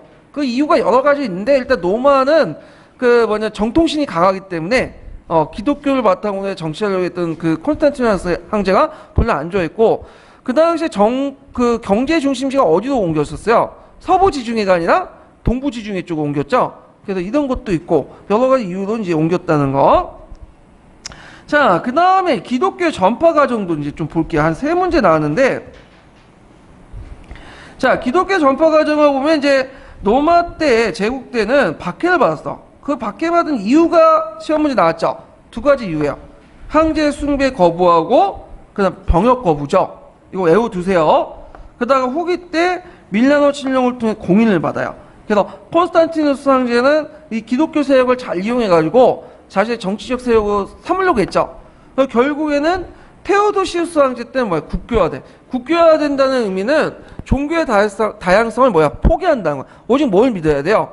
기독교만 믿는다. 이렇게. 그래서 이제 그 기독교는 로마의 초기에 박해를 받았지만 로마를 통해서 세계 종교로 발전시킬 수 있었다. 그래서 그때 이제 박해받은 그 황제들 보면요. 네오가 있고 데키우스, 디오클라티누스 황제가 있는데 시험 문제 예모 나왔던 오답으로 나왔던 황제가 디오클라티누스 황제 때요. 이때 최대 박해를 받았어. 네, 그래갖고 이제 교인들의 집회를 금지하고 교회와 집회소를 파괴하고 성경과 제사의 인도 및 소각하고 신자는 모든 간직을 박해하고 자유민들은 법의 보호를 박탈해갖고 콜로세움에 세워갖고 막 이제 사자들한테 맹수한테 뜯어먹히고 막 그 많은 사람들 보고 박수치면서 좋아하고 그런 장면들이 연출되는 거죠. 그래서 그 당시 왜 그런 행동을 했냐 디오클라티누스가. 자, 이걸 맥락적 감정이입을 좀 해보면 되겠죠. 그 당시 로마가 쇠퇴한 이유를 생각해보니까 로마의 정통신이 분노해서 그런다. 왜 분노하냐? 이 기독교 세력들이 로마의 정통신을 숭배하지 않고 이상한 종교를 믿고 있어서 그런다. 그래서 그 기독교 세력들 박해를 해갖고 탄압을 해갖고 로마의 정통신의 분노를 좀 무마시키려고 했다. 이게 있어요. 이게 아마 서강인가 서계에 있어요. 그 내용이. 자, 그 다음에 콘스탄티누스 아까 밀라노 칠령 꼭 외워두셔야겠죠. 그래서 이제 그 기독교가 로마사의 확고한 기반을 마련하면서 그 당시 이제 이들을 이제 정치적인 어떤 기반을 삼으려고 했고, 내용을 보면 신앙의 자유를 주고 기독교의 법적 관리를 해볼게요. 특히 이제 요것만 한 가지 싸우면 여기까지 쓰는데 만약 2가지 싸우면 요거 써야 되겠죠. 몰수한 재산을 기독교인들에게 다시 복귀시킨 거야. 그래서 요거 2가지 내용 꼭 기억을 해주세요. 그 다음에 니케아 공회가 있는데 그 당시 이단도 있었죠. 그래서 아리우스파를 이단으로 배척하고 아타나시우스파 3일체를 채택해요. 그래서 아리우스파는 예수를 뭘로 본 거예요? 인간으로 보죠. 근데 이제 아타나시우스파는 그 예수를 신적인 측면과 인간적인 측면을 같이 보고 그 다음에 성부, 성자, 성령을 세계를 동일로 봐요. 그래서 이제 기독교 성경책에 보면 저도 예전에 좀 약간 의문이 있었는데 마리아는 어떻게 해요? 동정녀 마리아라고 하잖아. 그러니까 남자하고 자가지고 이제 그 애를 낳은 게 아니죠. 뭘로 잉태했다고 했어요? 성령으로 잉태했다고 돼 있잖아요. 그러면 그 성자가 있고 성령과 성부가 결합되었고 성자가 됐는데 그럼 신이 몇 개가 있는 거야? 성부, 성자, 성령이 있죠. 그러면 이게 십계명과 안 맞잖아. 전반적인 내용하고. 그게 물리적 모순점이 있는 거지. 그 다음에 2번째는 뭐냐면 신이란 존재는, 가신한 존재는 누굴 만들 존재지 자기가 누구에 의해서 태어난 존재는 아니거든. 그것도 어떻게 해석해야 돼? 그래서 이걸 합리적으로 한번 해보려니까 성부, 성자, 성령은 결국에는 다른 모습을 띠고 있지만 결국 하나다라는 논리가 성립된 거야. 그러니까 이게 뭐냐면 삼위일체설이고, 아리우스파는 그걸 어떻게 해석하냐면 이 성자는 신이 아니다. 뭐만 인정하는 거예요? 성부만 인정하는 거야. 그러면 성경책에 있는 내용과 딱 논리적으로 맞죠? 해석이. 그래서 이제 있는데 이 아타나시우스파는 정통이 된 거고, 아리우스파는 이단에 대해서 이제 쫓겨나서 어디로 전파된 거죠? 게르만족들이 전파되는 거죠. 이런 과정이 있다. 그 다음에 테오도시우스 왕조는 기독교가 공인됐고 등등등 있고요. 자, 그 다음에 중세 봉건제도 넘어갈게요. 중세 봉건제도. 자, 봉건제도의 개념은 이제 여러분들 알다시피 뭐 주종관계, 장원제도를 결합된 이제 중세사회 정치, 경제, 사회 지배체제죠. 그래서 특성은 정치적 지방 분권적, 사회 경제는 장원적, 군사는 주종관계를 바탕으로 했고요. 봉건제도 성립 과정이 쭉 기억을 해두셔야 되겠죠.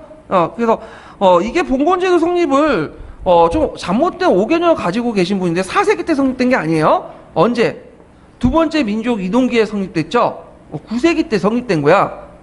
그래서 노르만족, 마자르족, 이슬람 세력들이 들어올 때 그 당시 프랑크 왕국이 분열됐고 그 다음에 외부 민족이 쳐들어오니까 심었고 그런 사람들은 심 있는 사람들이 갖다 들어가면서 생긴 게 봉건제도다.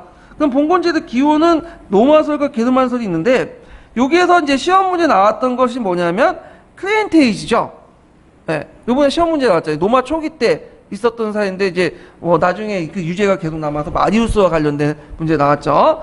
그 다음에 이제 종사제 있고, 그 다음에 장원제와 관련된 것이 프레키리온에서 이제 노마족서 용인권 관련 토지를 사용할 수 있는 권리를 주는 게 있어요. 이런 것도 있고, 은대지 제도는 원래 이게 그 노마 제도예요, 게르만 제도예요. 이 책에 따라서 이제 왔다 갔다 하는데 원래는 노마 제도예요, 이게. 그래서 초창기 때는 노마 황제들이 게르만족들에게 줬던 토지거든요. 이걸 은혜를 베푼다 해서 은대지라는. 근데 이것을 제도화시키고 합리화시킨 사람이 누구냐면 칼 마르테죠. 그래서 이제 기병을 양성하는 과정에서 한 거야. 그래서 연호는 엄밀히 말하면 이 노마에서 출발한 거야. 이건요. 그래서 이제 그 장원제도는 9세기 때 성립돼 11세기 때 서프랑코 중심으로 정착돼서 14세기, 15세기 때 해체됐다. 이렇게 이제 보시면 돼요. 그래서 이제 크게 이제 그 정치적 구조, 상부구조, 주종제도가 있죠. 주종제는 쌍무적 계약관계죠. 그 뭐 여러분 알다시피 주군의 의무가 있고 봉신의 의무. 뭐 쉬우니까 그냥 넘어갈게요. 근데 이런 문제 나오면 다 맞춰야 돼. 틀리면 안 돼. 이런 것들은 누구나 다 알 수 있는 거니까. 그 다음에 지방공권제, 불인권 이런 것도 있고, 장원제도는 영주와 농노 간의 관계인데 일반적인 예속 관계죠. 이거는요. 그래서 장원의 이제 그 내용 그거 기억을 해두시면 되고, 2포제, 3포제 넘어갔고 등등 이런 것들 다 기억을 해두세요. 그 다음에 지대 변화가 나오는데, 여기는 지대 종류가 따로 나오는데 이제 그 대개본 노동지대였죠. 그래서 이제 직영지에 가서 일을 해주고 2, 3일 동안 이런 장원제를 무슨 장원제라고 해요? 고존장원제라고 해요. 고존장원제. 근데 이제 12, 13세기 상품화폐 경제가 발달되면서 이제 노동이 아니라 이제 화폐지대나 그 다음에 생산물지도 바뀌죠. 이걸 장원제는 무슨 장원제라고 해요? 순수장원제라고 하죠. 그런 걸 좀 구분을 좀 해주세요. 그래서 영주 직영지가 농민 보유지로 이렇게 바뀌게 돼요. 그러면서 이제 14, 15세기 들어가면 어떻게 해요? 해체돼 나가는 거죠. 그래서 영국과 프랑스는 이미 이제 14세, 15세기 해체되는데 오히려 엘베강 이동 지역은 다시 만들어지죠. 이것이 뭐 재판 농노제죠. 이렇게 이제 구분을 해주시면 되죠. 그래서 그 밑에 이제 그 있고, 다음 페이지 농노 볼게요. 농노는 이제 여기 농내 권리해갖고 농노와 노예의 차이점이 있는데, 그래서 농노는 고대 노예와 근대 농민 간의 중간적인 존재고, 농민적 요소와 노예적 요소가 같이 있다. 이렇게 좀 보시면 되겠죠. 그 밑에 또 공동체적 성격 간섭이 있죠. 뭐 공동의 권리로서 낙수권, 방목권 등등 있다는 거 좀 기억을 해두시면 되고, 자, 프랑크 왕국과 칼대제를 보죠. 칼대제 부분은 시험 문제 자주 나와. 이거는. 그래서 이제 거의 한 4문제, 5문제 나왔거든요. 칼대제 업적 물어보는 거. 그냥 앞에 이제 칼대제 그 전에 이제 카우스 마르틴이나 피핀 같은 사람도 있고, 클로비스 같은 사람이 있는데, 그냥 다 무시해도 돼요. 인구에서는. 뭐만 드립답하면 되냐면, 칼대제만 파면 되는 거죠. 자, 그래서 이제 그 칼디제 때 이제 그 밑에 보면 카로스 마르테 때만 좀 얘기를 할게요. 아니, 카로스 마르테가 아니라 카로스 대제 때만. 그래서 이제 정복전쟁을 통해서 이제 상당수 선호마 영토를 회복을 했고, 그 관련된 내용이 예전 시험문에 나왔죠. 그래서 이제 그 당시 롬바르디족을 통중에 직접 통치하고 섹슨족을 점령해서 카톨릭 개종인데, 이 섹슨족 하면 우리가 앵글 섹슨 해갖고 영국에만 사는 걸로 알고 있잖아요. 원래는 앵글 섹슨족은 어디에 살았던 민족이에요? 예? 저쪽 북부 아니 남부 독일 쪽이나 네덜란드 쪽에 살았던 민족이에요. 그걸 생각을 해야 돼요. 영국을 정복했다는 게 아니에요. 그거는.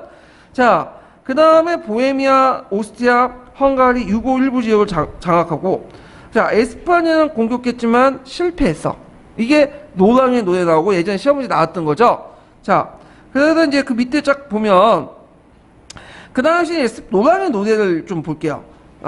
노랑의 노래보다는 좀 그 곤치세요. 이걸 뭘로 곤치냐면 에스파냐 원정을 곤치세요. 이게 맞죠. 에스파냐 원정. 자, 에스파냐 원정은 그 목적이 뭐예요? 이스라엘 세계 원정인데 성전은 아니에요. 그러니까 단순한 뭐다? 영토 확장이라고 보시면 돼요. 성전으로 이렇게 미화되기 시작한 건 언제 때냐면 나중에 십자군 전쟁 때요. 예, 그거는. 자, 그래서 이제 그 가정을 보면 이스라엘 북부 거점 도시인 팜프라나 사라고사를 공격하다가 섹슨족이 북방을 공격하니까 어쩔 수 없이 돌아갔죠. 후퇴하는 과정에서 피레섬을 넘었는데 누구의 공격을 받은 거야? 바스크족. 지금도 바스크족이 있어요. 이 바스크족은 이슬람을 믿었던 종교가 아니라 삶이 아니라 기독교 계통이죠. 같은 기독교인들 공격을 받다가 후방에 지인 노랑이 전사를 해요. 이게 무슨 전투냐면 롱스부 전투죠. 예전 기출문제 나왔는데, 근데 노랑의 노래에서는 이게 왜곡이 됐죠. 어떻게 왜곡됐어? 바스크족이 아니라 이슬람 세력도 공격을 받은 것처럼 왜곡이 된 거예요. 예. 그래서 이제 돌아온 다음에 카타르 지방에 이제 에스파냐 번경주를 설치하죠. 예. 그래서 영향을 보면 이 원정을 계기로 해갖고 이제 12세기 때 십자군 전쟁 때 노랑의 노래라는 것을 만들어. 좀 역사적 왜곡을 이제 시켜가지고 그래서 십자군 전쟁을 정당화시키고, 그 다음에 거기 내용은 말리 좀 안 맞는 게 많아서 사르마누가 뭐 120세를 살았다는 등, 그 다음에 단순한 정복 전쟁을 뭐 성전으로 이렇게 묘사를 하고, 그 다음에 기독교인 바스크들을 이슬람으로 둔갑을 시키고, 이렇게 역사 왜곡이 심했다. 그 다음에 거기 이제 통치 체제를 구축해서 중앙 집권을 강화시키려고 했고, 문화 정책이 예전에 한번 공사년 공사 기출문제 나왔죠. 카로스 르네상스, 카로링고 르네상스가 일어났죠. 그래서 게노마 법전을 편찬하고, 그 게노마 법전 관련돼서 예전에 로마법하고 비교해서 나왔어요. 그것도 이제 같이 알아주시면 되고요. 그 다음 궁중학교를 설립하고, 그 다음에 알킨 같은 그 학자들 초빙하죠. 그리고 이제 라틴 문헌을 수집해서 라틴 문화를 부흥하고, 그래서 이때부터 라틴어가 국제어가 되고요. 소문자가 제작하죠. 그래서 요거 시험문에 나왔죠, 예전에. 그래서 예전에 이제 메르빙그 소문자가 있었는데, 요때 카롤링그 소문자가 나왔어. 요 소문자 제작 부분은 어디 있냐면, 그 서양 중세사라는 책에서 나와요. 서양 중세사. 예. 그래서 서양 중세사를 좋아하시는 분이 한 명 있어요. 계속 이 사람이 2년마다 3년마다 한 번씩 들어가는데, 요번에도 들어가셨죠? 라테랄 공예 있죠? 4차. 여기도 서양 중세사 그대로 나와. 거기 무슨 서기에 나왔다는데 서기에 딱 한 줄 나와요. 근데 그것도 자세한 게 아니라 방향성만 제시한 거 나오거든요. 그래서 이분이 가끔씩 서양 중세사 내는데, 이분의 특징은 뭐냐면 자기가 예전에 냈던 데는 안 내. 꼭 어디에서 듣보잡 같은 데 골라서 내요. 그러니까 여기는 뭐 서양 중세사 나왔다 해서 서양 중세사 그 꼭 정리한다. 포기하신 게 나. 이게 되게 두꺼워요. 그래가지고 한 1000페이지가 넘어가는 걸로 알고 있거든요. 근데 포인트도 10포인트가 아니야. 8포인트 정도 돼. 빼곡하게 적혀 있어. 뭐 그림도 없어, 그냥 거기에. 그걸 어떻게 다 읽고 정리해. 그 대략 어쩌다 2년마다 한 번씩 나오는 거. 가감에 포기하시면 되는 거예요, 이런 것들은. 자, 그러다 이제 있고, 그 다음에 이제 이 사람은 선호마 황제 수요를 받았죠. 그 의미 좀 기억을 해두시면 되고요. 결국에는 이제 베르네 메디센 조약의 그 사후에 분할이 됐다. 그래서 이탈리아, 동프랑크, 서프랑크 나눠지고 이렇게 했는데, 동프랑크는 이제 오토 1세 때 그 마자주 격퇴를 해서 신성 로마 황제의 기원이 됐던 사람이고요. 그래서 서노마 제국은 서프랑크는 왕계가 끊어져 갖고 카페 왕조가 시작되죠. 이탈리아 같은 경우는 이제 했고, 여기서 왕조들이 그 중세 왕조들의 특징을 보면 되게 혈통이 금방 단절돼요. 그 왜 혈통이 금방 단절되냐면 조선이나 뭐 우리나라 같은 경우에 일부 다처제 국가 아니야. 그러니까 왕이 여러 여자들 거느리죠. 그러니까 거기에서 왕자를 생산을 많이 한단 말이야. 혈통이 계속 이어가는데 여기에서는 일부 일처제 국가야. 그러니까 둘이 결혼해갖고 애가 없으면 뭐야? 그거는 이제 뭐냐면 이제 그 단절되는 거야. 다른 왕통으로 넘어가거든요. 뭐 이런 건 한계점이 있어요. 카페 왕조 보죠. 카페 왕조.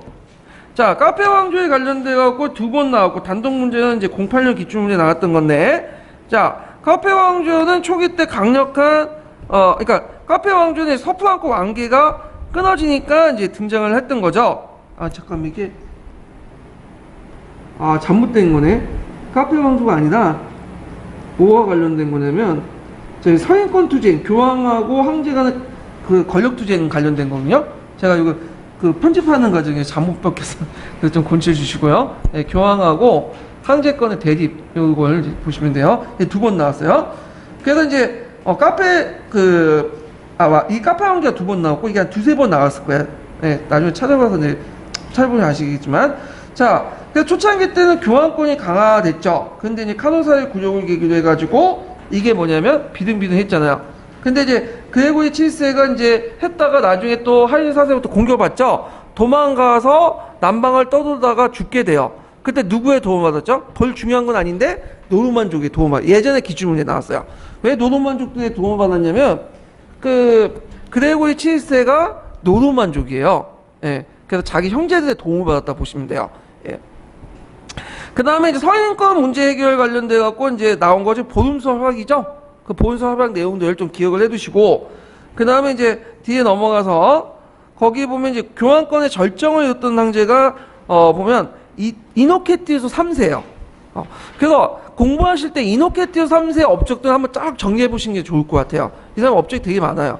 그래서 이제 보면 유럽의 각국의 정치 문제에 개입을 했죠.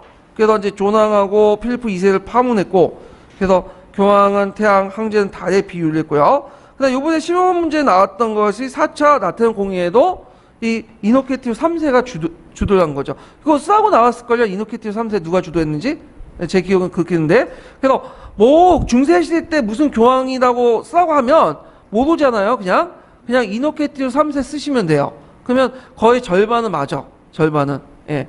자, 그 다음에 십자군 전쟁 하면 우르만 2세 쓰면 되고요. 나머지는 다 이노케티우스 3세 이렇게 쓰시면 돼요. 자, 그래서 이제 이 나테온 공의의 내용을 보면 이단을 농박하고 카톨릭 기본교를 제하긴 했다. 이게 전체 방향이에요. 근데 여기에 문제를 보면 사항을 쓰라고 했거든. 사항은 뭐예요? 구체적인 내용을 써야지. 그래서 석의 내용을 써가지고 안 맞는 거고 자세한 내용을 써야 돼. 그 구체적인 내용들을. 거기에 보면 성체성사에서 하체설을 공인했죠. 하체설. 하체설이 뭐예요? 빵과 포도주는 뭐죠? 예수님의 피와 살이 변한 거죠. 저도 이해가 안 되는데 하여튼 카톨릭은 그렇게 얘기해요. 예. 그래서 이거는 뭐냐면 그 당시 카타리파가 뭐냐면 빵과 포도주를 비판을 했잖아. 다 뭘로 구성된 거야? 물질로 구성된 거서 이것을 이제 비판하면서 하니까 다시 정통교를 하긴 하는 거야. 그러니까 요때 시대가 어떤 시대냐면 그 당시 남프랑스 때에서 알비파니 카타리파니 이런 이단파들이 등장했던 시기예요. 연관시켜서 보시면 되고, 그 다음에 이제 거기 내용을 보면 또 카톨릭교도 1년에 한 번 정도 교회 성사를 해야 되고, 그 다음에 사제는 시제에 위한 판결 참여를 금지시키고 등등 있고, 그래서 시제법이라는 거 아시죠? 그래서 신체의 고통을 가해서 마치 그걸 보고 나서 제 유무죄를 거는 정통 게르만법인데 거기에 왜 거기 참여하냐 그걸 금지시킨 거예요. 그래서 요때는 이미 이제 시기적으로 13세기 넘어갈 때니까 중세 중후기 때예요. 그러면서 점점 이제 게르만법이 쇠퇴하고 대신에 예전에 잊혀졌던 로마법이 뭐예요? 다시 부흥을 하게 돼요. 그래갖고 이제 그 당시 도시국가라든지 교회 조직 정비하거나 왕국을 정비할 때는 게르만법이 아니라 합리적인 로마법을 통해서 정비를 하기 시작해요. 요거와 연결시켜서 이제 보시면 돼요.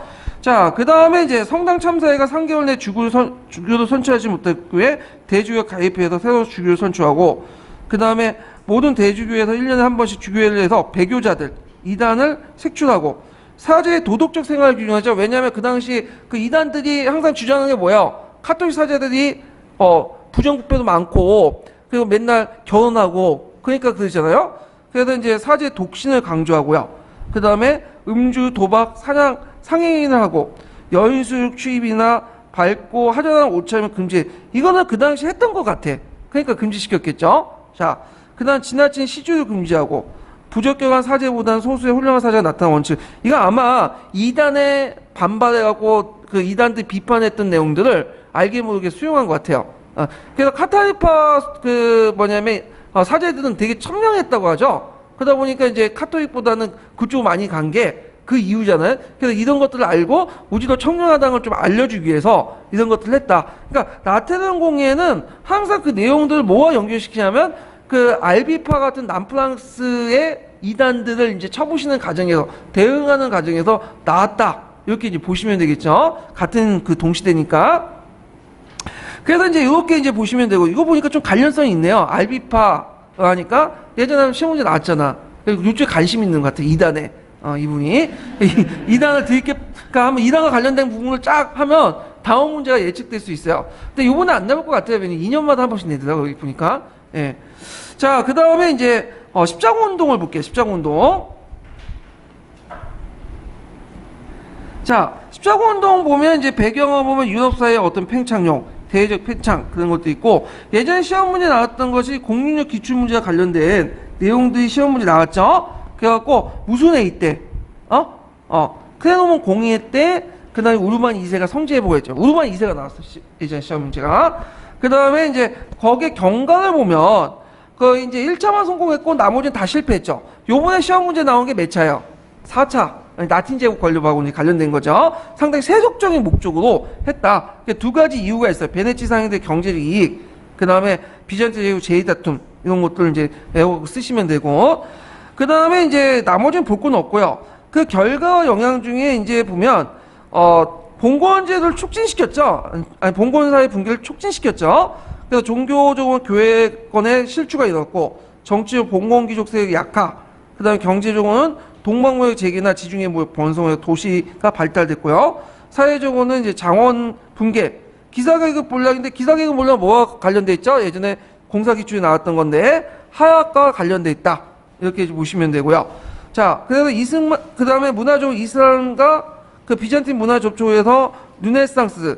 요때 르네상스는 14세기 르네상스를 얘기하는 게 아니라 12세기 르네상스를 얘기하는. 12세기 르네상스 아시죠?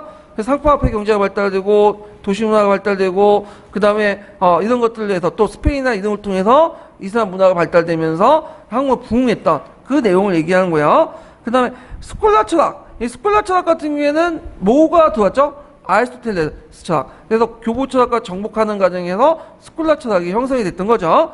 그래서 이렇게 이제 좀 보시면 될 것 같아요. 자, 그 다음에 이제 볼 게 뭐냐면 백년 전쟁을 볼게요. 백년 전쟁. 백년 전쟁의 원인은 여러 가지가 있어요. 첫 번째는 왕위 계승 문제가 있고요. 그다음 두 번째는 프랑스의 영국령 문제가 있고, 그 다음에 세 번째가 프랑드 지역이 있는데, 이 프랑드 지역이 나왔죠. 시험 문제. 프랑드 지역은 지금 어디냐면 벨기에 북부 지역을 얘기해요. 벨기에. 그래서 그 당시 모직문의 중심지였고 영국하고 경제적 이해관계가 상당히 긴밀한 지역이죠. 예. 자, 그 다음에 백년전쟁 당시에 영국과 프랑스의 국력 비교. 그래서 이제 예전에 한번 시험 문제 나왔던 것이 이건데 군대의 핵심이 뭐냐. 영국은 보병과 장군 수적. 그 다음에 프랑스는 중무장 기사적. 결국에 초기 때 프랑스가 깨지죠. 근데 말기 때 들어가면 오히려 프랑스가 영국을 깨요. 뭐 때문에 그러죠? 상비군 조직하고 또 하나가 뭐예요? 하향무기를 적극적으로 이용한 거죠. 그래서 이렇게 이제 보시면 되고, 자, 그래서 이제 이때 뭐 잔다크가 등장해갖고 이제 뭐 민족의식이나 민족국가용에서 크게 기여를 했고, 프랑스 내 영국 영토를 거의 대부분 수복을 했죠. 그 카렌이라고 아시죠? 카렌. 이 카렌을 제외하고는 모두 수복이 됐어. 카렌도 나중에 수복이 됐지만, 자, 장미전쟁, 뭐 요코스, 앵커스가 싸움에서 이제 투도 가문이 등장했는데, 하여튼 이 백년전쟁과 장미전쟁을 거쳐갖고 나름대로 뭘 했다? 민족의식 형성에 크게 기여했다. 이렇게 이제 보시면 될 것 같아요. 자, 그 다음에 서유럽의 장원제 이제 붕괴와 패스트 부분이 있는데, 요거는 이제 여기서 끝나고 제 다음 모임 때 이제 강의 때 이제 할게요. 요거는요. 예. 자, 오늘 수고하셨고, 예, 그러면 이제 끝나겠습니다.